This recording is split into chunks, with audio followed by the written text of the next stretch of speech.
Yes, good morning, distinguished colleagues. Thank you for your time. In today's briefing, I'd like to introduce the U.S.-South Korea joint military exercises. It's a serious nature, and the formal request made by the DPRK upon the UN Security Council with regard to the joint military exercises. First, I'd like to talk about the U.S.-South Korea joint military exercises. As you know, every year the U.S. is continuing to open joint military exercises, large scale, one after another, thereby increasing tension and bringing about crisis of war on the Korean Peninsula. The U.S., as you know, has been holding large-scale joint military exercises since 1953, after the end of the Korean War ceasefire. And if you look at the number, how many times they were holding these exercises, it is estimated at over 18,000 times. Now, if you calculate again that figure, it is estimated that one joint military exercise is almost every year. Now the question is rising with regard to what kind of nature it is carrying with regard to the situation on the Korean Peninsula. The U.S. is not hiding the fact that the objective of their large-scale joint military exercises in South Korea, with South Korea, is to eliminate DPRK militarily. Coming into this century, the first decade, the U.S. openly declared the objective of this joint military exercise is to bring about regime change of the DPRK. For example, in 2011, in August and November, the U.S. conducted large-scale joint military exercises with South Korea aimed at so-called stabilization and transition into civilian government in North Korea, and also aimed at so-called operation of the extended nuclear deterrent. Coming into 2012, in March and May, the U.S. again conducted massive landing exercises targeted at Pyongyang. And in that year, August, they also conducted the joint military exercises aimed at preemptive strike against the DPRK. Coming into this year, 2014, the U.S. already conducted Kirizhov and Foul Eagle, and they openly declared the objective of this exercise is to occupy Pyongyang. Now, if you look at another part of the serious nature of this joint military exercises, there is a very serious nature of triad of all different nuclear strike means, and the other most sophisticated weapons of destruction are being massively mobilized, and along with the massive number of troops being involved for these exercises. Now, as well known, every time the joint military exercises is open one after another, George Washington, the nuclear-powered super large aircraft carrier, along with affiliated other war vessels of strike means, and also the nuclear-powered submarines equipped with Tomahawk cruise missiles, and also B-52 strategic bombers equipped with nuclear weapons, are not hesitating to come into South Korea. And now, US and South Korea are openly saying this month, middle of August, they will open another large-scale joint military exercises. And here it will involve over 400,000 to 500,000 US troops occupying South Korea, the US troops from outside, and the ground, the naval and air forces of South Korea in this exercise. If you look at another part of the serious nature of the joint military exercises, in terms of the duration, sorry, how long it is taking place, it cannot compare to any other part of the world conducted by United States. Now, if you look at RIMPAC and Cobra Cold, the other types of large-scale military exercises being conducted by US, it is covering normally 1 week, maximum 1 month. And if you look at the RIMPAC, it covers not every year, every 2 years, in cases after some years. However, the US-South Korea joint military exercises are going beyond over 2 months.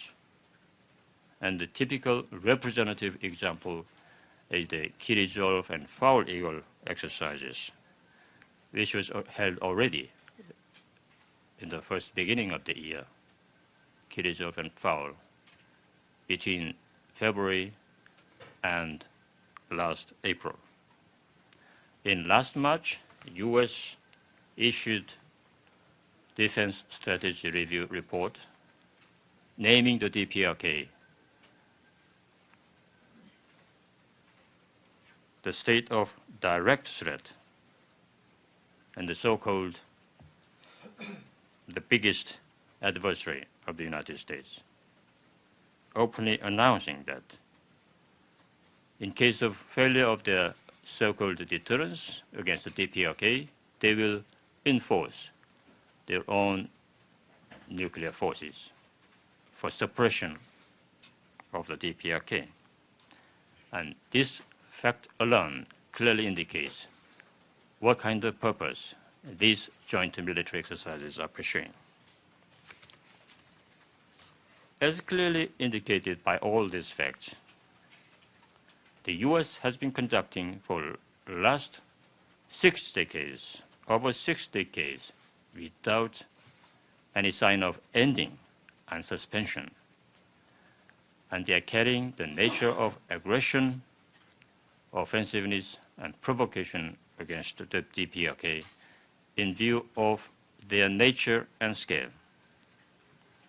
On whatever ground, the US is making ridiculous argument on the threats and provocation of the DPRK to deceive the world. All these sending facts and number estimated at over 18,000 times during last over 6 decades will demonstrate that the major source of threat and provocation on the Korean Peninsula is none other than United States.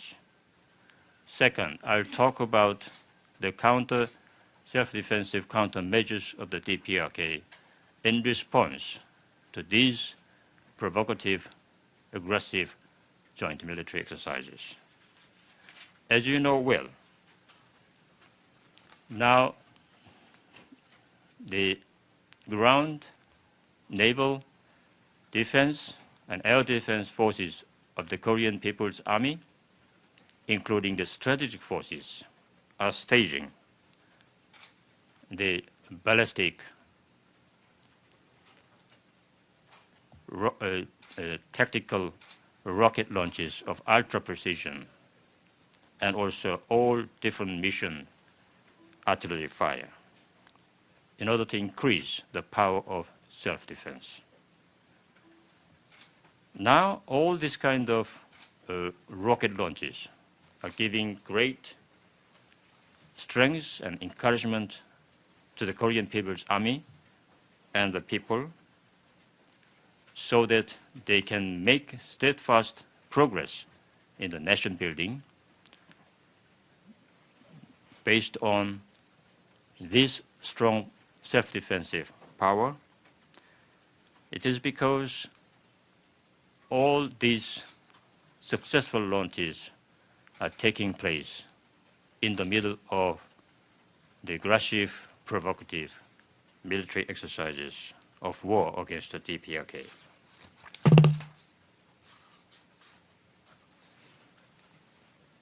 It is a right of every existing sovereign state existing in the world to have the right to defend its own sovereignty and peace and safeguard its own national dignity depending by own strong, powerful military strength. The ongoing tactical rocket launches and all different types of artillery fire being conducted by the DPRK,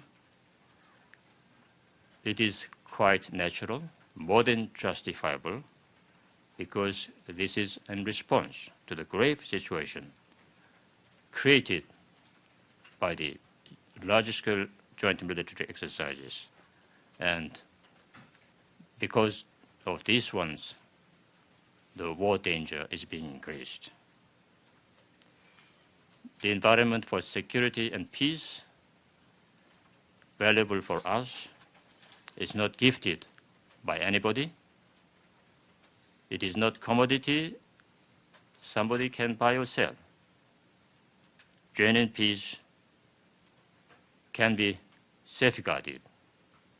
Only one's own power is strengthened so that nobody can touch and provoke. And it can be guaranteed with only one's own power. When there is no one's own power, one can easily fall victim and prey to the bargaining chip of power countries, and the important, valuable history inherited with the bloody struggle can instantly be lost. This is a historical lesson.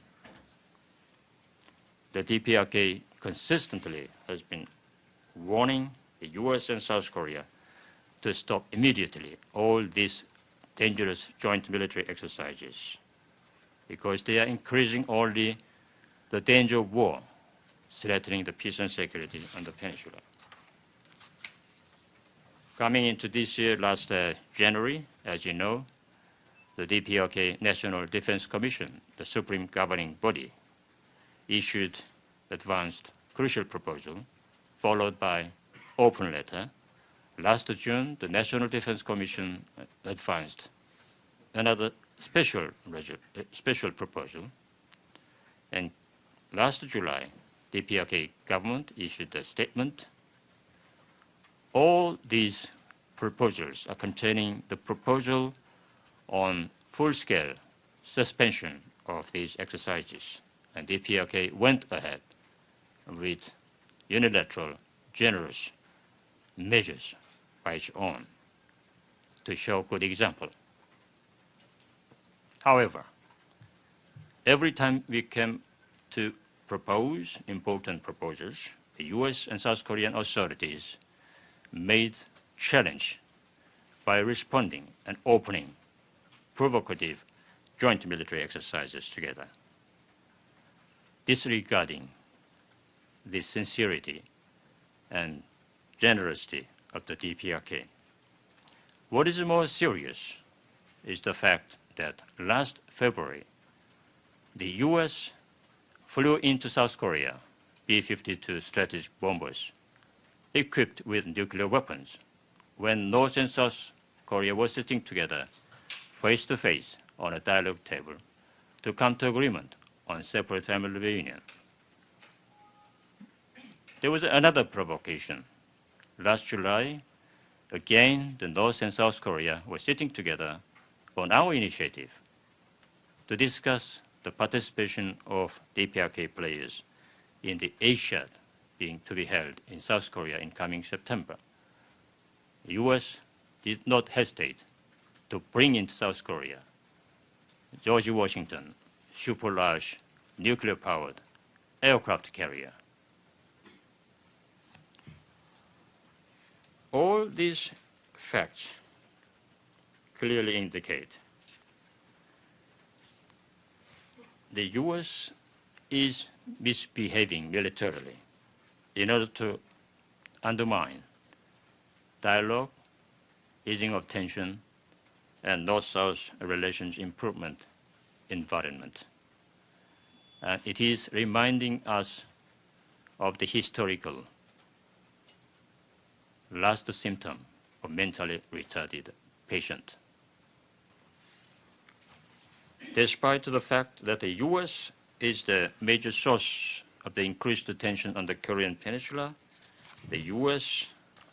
raised the question of tactical rocket launches of the DPRK to UN Security Council and brought about so-called condemnation of the DPRK on the ground of so-called violation of the UN Security Council resolutions. So the third, I'd like to talk about the request made formally by the DPRK upon the UN Security Council with regard to the U.S.-South Korea joint military exercises.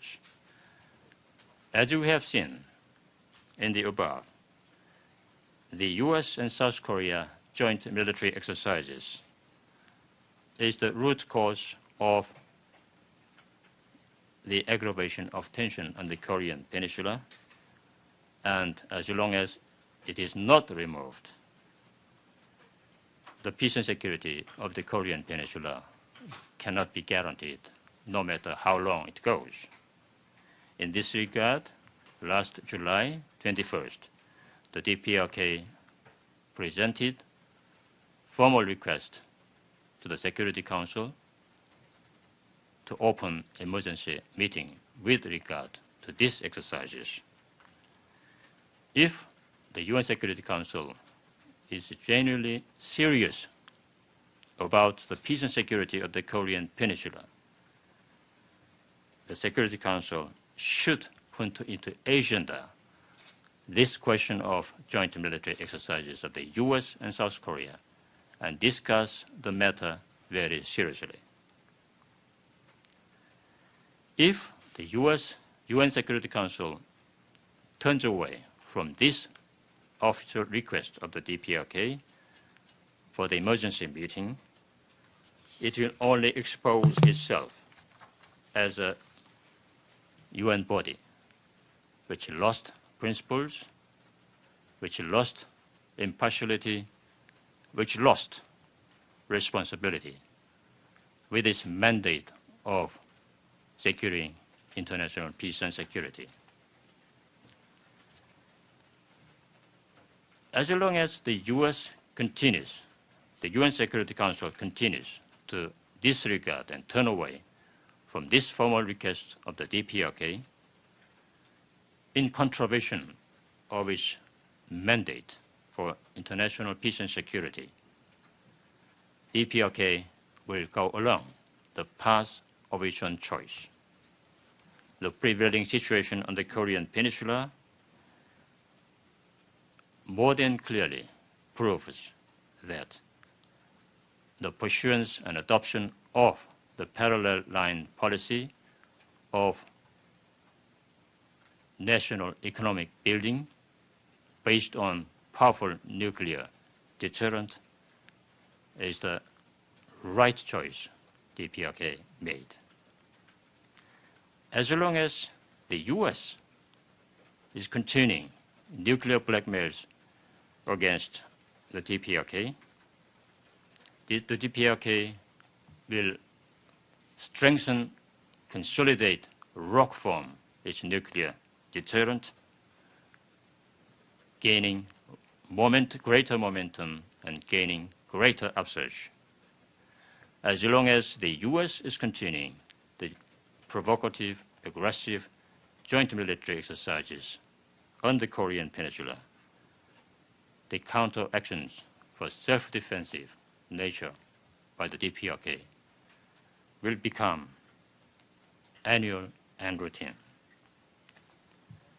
In case, in the process of continued large-scale, dangerous joint military exercises of the U.S. and South Korea, and if there is any spark, it will easily and immediately turn into war, and the full responsibility for that will lie upon the United States and the UN Security Council, who illegally defended and supported the U.S. I thank you. Thank you for your attention, and if you have any questions. Yeah, I think lady first. It has to go to the UN correspondent. Yes, please. Hello. My name is Shauna McGee from Kyoto News, and on behalf of the United Nations Correspondents Association, we would like to thank you for hosting this briefing and for giving us enough advance notice of it. I just wanted to clarify that you are intending to bring this, to request a Security Council meeting. I'm just a little bit confused on that. Could you clarify that first matter? Yes. When will that be? Has it been done? Could you just clarify? As I said in the opening remarks, DPRK presented the official letter in the name of the PR of the DPRK to United Nations last July 21st, addressed to the President of the UN Security Council, officially requesting to put the question of joint military exercises into the agenda and open to discuss it under that agenda in the form of emergency meeting. Okay. But so far, there's no reply. No reply. From the President. Maybe it is a silent procedure. I don't think it is a silent procedure. They are disregarding simply, ignoring simply. So this is showing the serious working method of the UN Security Council, which is common concern of the UN member states. Yes, please. Okay, and I had a follow-up question, if I may, on another topic about the Americans Todd Miller and Jeffrey Edward Fowley, who are close to being sentenced. Do you have any updates on that issue, on that matter? No, today my press conference is intended to peace and security on the Korean Peninsula. I'm sorry. That's okay. That's okay. Thank you. Please. I was wondering, what action would you expect from Security Council on the emergency meeting? Would you expect them to just talk about the subject or come out with a product? And who, through who was this meeting requested on the council member? No, now I introduced the nature of the military exercises being conducted by U.S. It is not their land. It is Korean land.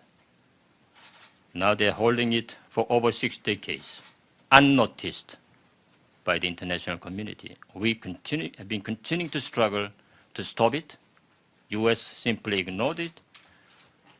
Every time they responded with these joint military exercises, whenever we are coming up with initiatives and proposals, increasing only tension and climate of war, and making block to these positive moves. Now, in view of this one, as I said, we asked for this emergency meeting, and it is a question of the Security Council mandate, and we officially presented the letter to President of the Security Council, And they already discussed last July upon the request of the U.S. And U.S. is the major source of the threat and danger of war on the Korean Peninsula, simply increasing the tension and danger of war on the Korean Peninsula with opening of these joint military exercises. But it is ridiculous. This country is raising the issue and condemning DPRK's self-defensive tactical rocket launches. So the mandate of the Security Council for securing peace and security on the Korean Peninsula should be carried out as requested by the DPRK. Please. Sir, you described the United States' military move as behavior like a mentally ill patient. Can you explain what you mean exactly? And also, surrounding countries, South Korea, Japan, and other Western nations have accused your country of erratic behavior. They haven't called it mentally ill, but erratic behavior that has frightened them. Can you address their concerns? When you say surrounding countries, can you name, I'm sorry for asking, which countries are you referring to? Japan, for instance, South Korea. Now, as you see, U.S., South Korea, Japan, they are military allies, and they are continuing to have military alliance. This is the legacy of the Cold War times. And U.S. has military bases in Japan and also in South Korea, and troops they are targeting at DPRK. And the question of the U.S. behavior, this is a ridiculous behavior. If they are serious about peace and security on the Korean Peninsula, they should remove their troops. They should remove their nuclear weapons deployed in South Korea. They should not bring into South Korea all different types of weapons of mass destruction upon the pretext of the joint military drills. Now I refer to U.S. particularly, and throughout this process, because this is the root cause of the tension and danger of war on the Korean Peninsula. DPRK has never ever conducted military drills at the doorstep of U.S. And U.S. has been doing it for over 6 decades in our doorstep. Now they're openly saying regime change is the objective. How can you explain this kind of behavior? Thank you. Please.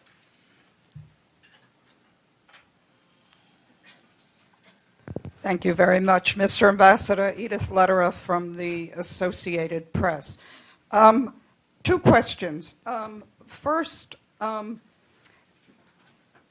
the United States would probably say that one reason that they might bring nuclear-armed vessels or bombers into South Korea is the fact that your country has nuclear weapons, which I know you say are a deterrence. And I wonder if you could address that question of why should the DPRK have nuclear weapons and South Korea would not be able to have any similar weapons on its territory. And secondly, I know at your last press conference, the issue of long-range ballistic missiles aimed at the United States was raised. I wonder if you could tell us where that missile program is. Is it ready? Is it going to be tested? Thank you. Thank you for important questions. Now the first question is related to the origin of the nuclear issue on the Korean Peninsula. the nuclear weapons of the DPRK cannot be observed in isolation from the nuclear blackmails of the United States.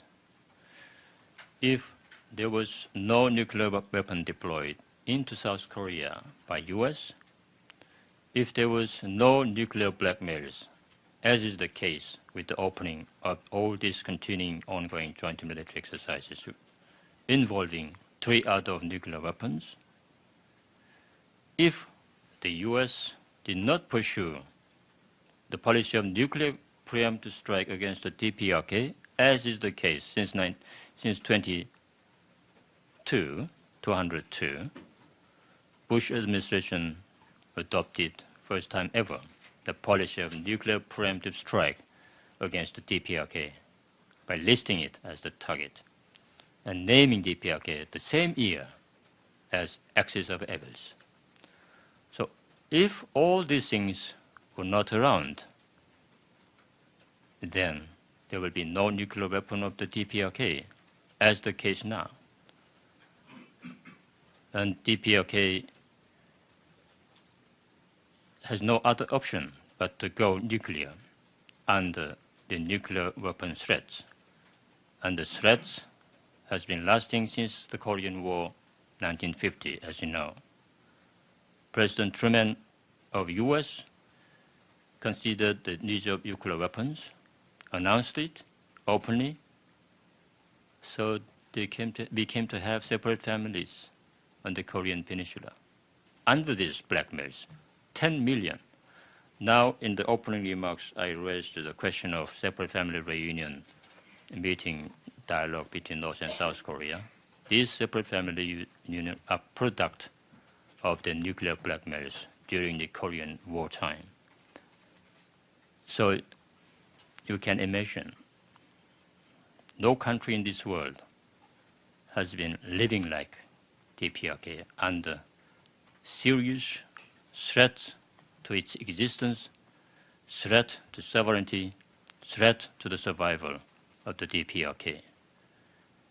That's why DPRK made an option to go nuclear with a strong nuclear deterrent in order to defend ourselves, to protect our people, to defend the sovereignty and dignity of the country. And I think the second question is the long-range missiles. As you know, DPRK already made it very clear. All these long-range missiles are targeted at the US, since US is targeting Pyongyang occupation. So this is a fair business between the two sides. Thank you. Please. My name is Ken Okasaka from Kyoto News. Ambassador, can I ask you if there was any response from the Security Council upon your request? And can you clarify that your goal is to pressure or to stop the joint military exercise itself? And also, you mentioned the word annual. It will going to be annual. I might miss your words, but what it's going to be annual? Did you mean the nuclear test? And finally, the Security Council Sanction Committee imposed a new sanction on OMM, which is a maritime management company. Do you see this as a threat to your country as well? Thanks. Yeah, thank you for the question. Concerning the response of the Security Council, I think I answered that question already to the first question, Madam. And second question is on your intention is, sorry. I'm sorry. Annual. Annual. Yeah. Yes. Now, every time these exercises are being held on the pretext of annual and routine, this is a response from the United States. And under that pretext, they are bringing in all types of nuclear weapons, weapons of mass destruction into South Korea. So under this imminent nuclear blackmails, already in the previous a press conference, we made it very clear our counteractions will become annual and routine. And all these counteractions are self-defensive, and it can take the form of all types of options, starting from missile launches, nuclear tests, and it depends on the option. Yes, please. Sure. Thanks a lot. Matthew Lee, Inner City Press, on behalf of the Free UN Coalition for Access. Thanks for the briefing. I wanted to ask you, did you ask, I don't think that your letter has been circulated. Like there's this idea of circulating and putting it in the journal. Did you ask for that? Also today the Council is meeting in bilaterals to set up the program for the month. Are you aware if any member has raised it in consultations to try to get it on the agenda? And just one thing from last year, there was a briefing here where there was a discussion of the UN, the so-called UN command. And I know that you had raised that and said that if the U.S., if it wasn't changed, it might go to the General Assembly. Has there been any development on that? And could this issue, if not in the Council, end up in the General Assembly? Thanks. Thank you for the question. And concerning the response, again, I answered to that question already. Nothing to add to that. And concerning the UN command, this is what the DPRK consistently insisting on the dismantlement of the UN command in South Korea. This is a ghost-like UN body, but it is not under the direction of a UN. It is not under the approval of its budget for operation. If you look at the inside nature of this so-called UN command, 100% US troops. Nothing to do with United Nations. This is typical example of abuse of power by United States. That's why we are keeping our position consistent. It should be dismantled. And we are raising it in United Nations continuous basis. I just wanted to be clear. Do you think you have a right to have the letter circulated? That's what I mean, to be made an official document, even if they don't act on it. And because I remember once you tried to write a reply and this was disallowed in the Council. It's a very small, it's a smaller question, but I'm not sure you've answered it yet. Do you have a right to? Oh, you mean circulation of the official? Absolutely. Yeah. No, it's up to the in the coming years what kind of actions we will take. And that is another way part of the activities can be undertaken. Yeah. Can you ask the OMM question? You didn't answer to Sorry? the question. OMM Oh, yes. The sanctions, now, as you said, you're right. They added another one. And they're continuing to add. And the sanctions resolution and regime are totally illegal. DPRK says and rejects as unlawful, illegitimate against the sovereign state. From the beginning of the UN Security Council, they raised the question of satellite launch of the DPRK. Under UN Charter, every member country has equal sovereign right. And this is a fundamental principle of the UN activities, stimulating the basis of the normal state-to-state relations in the international affairs. And DPRK is like the other countries, is a state party to the Outer Space Treaty. And the outer space is the common province of humanity. Every country has equal right to go conduct outer space development for peaceful purposes. But US again and Japan raised the peaceful satellite launch while recognizing what we launched is the satellite. And if the argument of the use of the ballistic missile for satellite launch, then we need to look at the US technology. They are also launching satellite using ballistic missiles technology. And who is the number one, biggest number of launch? US is number one champion in launching of satellite military satellites, whatsoever, you can name all. They should be #1 target for sanction under UN Security Council regime. And this kind of additional measures will only invite strong, powerful counteractions from the DPRK. Please. Ambassador, thank you for the briefing. Can you comment upon the change in Japan's, in Article 9 in Japan's constitution, which both South and North Korea have expressed concern about this, the possible remilitarization of Japan? I know that the U.S. has been supportive of this change. So do you think there is some kind of pattern of a militarization of the area? And if so, do you think your government is the target, or do you think there's another target in Asia? The U.S. is opening its way towards militarism, that they are going to repeat the past crimes by having the right to collective self-defense, so-called. And U.S. is supporting this kind of dangerous move of Japan. It is international concern and concern of the DPRK. And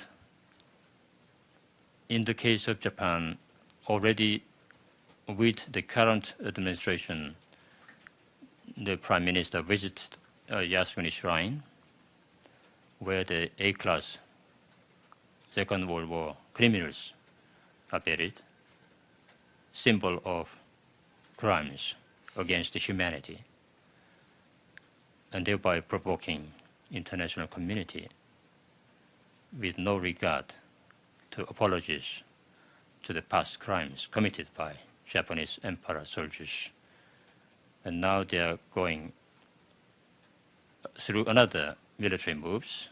As you said, this is an interpretation of the right to collective so-called self-defense. And along with the military power Japan has accumulated for offensive nature, you can imagine what kind of nature under these legal moves based on military power they have already. It will become very dangerous Japan. Thank you. Do you think there seems to be some kind of military encirclement, Japan, South Korea? Do you think that it's your government that's the target, or is it some other government in Asia? No, already DPRK has been on the target of Japan, and the military alliance of U.S. and Japan, bilateral military alliance. And it is comprising all different types of weapons stationed in Japan.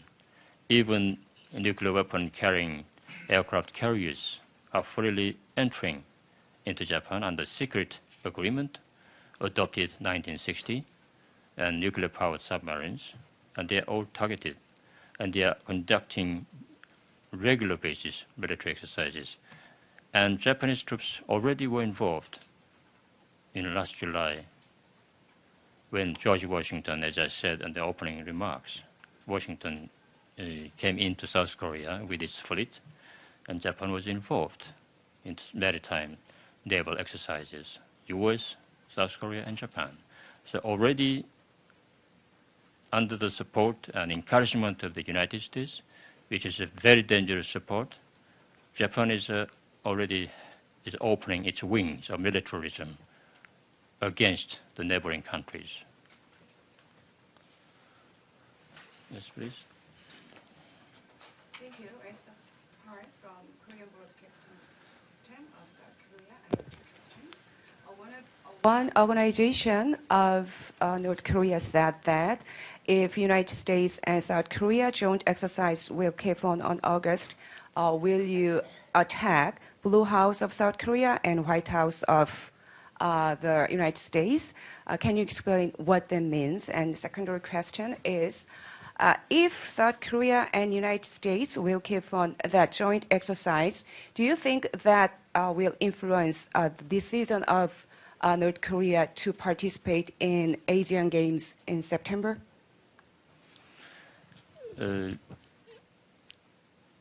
No, you're right. The National Reunification Committee of National Peace of the DPRK made the statement yesterday, and that is the key element.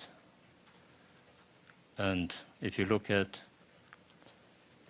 the expected planned August joint military exercises, U.S. and South Korea are hinting they'll push ahead with these joint military exercises despite our strong warning. And worse still is the fact they will use the tailored deterrence against the DPRK. When you look at tailored deterrence, it means attack on the DPRK, nuclear preemptive strike against the DPRK. Therefore, it is very natural we responded the same way. And there is another element in that statement. We will respond as long as the U.S. is going nuclear in attacking DPRK. We will go nuclear, and we'll go annual and routine as long as the U.S. and South Korea are going annual and routine. And also, as long as the U.S. is threatening with missiles, long range, and whatever missiles of strike means, we will do the same. So this is a very self-defensive counteraction of the DPRK. Yes. Can you give the answer on the second question? If the United States and South Korea's joint exercise, military exercise, will keep going on in August, that can affect your decision to participate in Asian Games of South Korea September? No, we already passed on the official position. We will attend the Asian Games. And this is the strong wish that this participation of DPRK players in the Asian Games will play a role of easing tension, improvement of the North-South relations, and peaceful environment. Now, in contrast, there is a question of being misused of these sports events by South Korean authorities. When we were holding North-South dialogue between the two sides on this issue, they made a lot of unreasonable, ununderstandable questions. They undermined this dialogue. But still in the middle of that one, we have been keeping on insisting this should be used for reconciliation and easing of the tension between the fellow countrymen. So we will see how the situation turns out. I think 12 o'clock we have another press conference. So our last question I will have. Sir, you're in the United States now. I mean, this is international territory, I understand, but one of my colleagues asked a question about the fate of the Americans being held in North Korea. Could you please give us some sort of remark regarding this issue? No, I already answered. But it does seem rather odd not to address. I'm sorry, this press conference on the situation on the Korean Peninsula. And those are the legal issues who violated our law in the DPRK while staying in the DPRK territory. Thank you. So last question, please. Hi, Ambassador. Widad Franco with NHK. I was wondering, before you made your request to the Security Council, did you discuss with other council members to see if you would have the support to conduct this meeting? And in case, if the Security Council doesn't grant your request, would you be willing to take this to the General Assembly? No, this is not a question of asking, going around to individual countries. We officially presented the letter of request in the name of the permanent representative of the DPRK to the United Nations. Now, it is in the hands of the UN Security Council, and this is a very serious in nature issue related directly to peace and security. And the mandate and mission of the UN Security Council is secure international peace and security in the world. And Korean Peninsula is a part of the world. Thank you. Thank you for your time and press conference.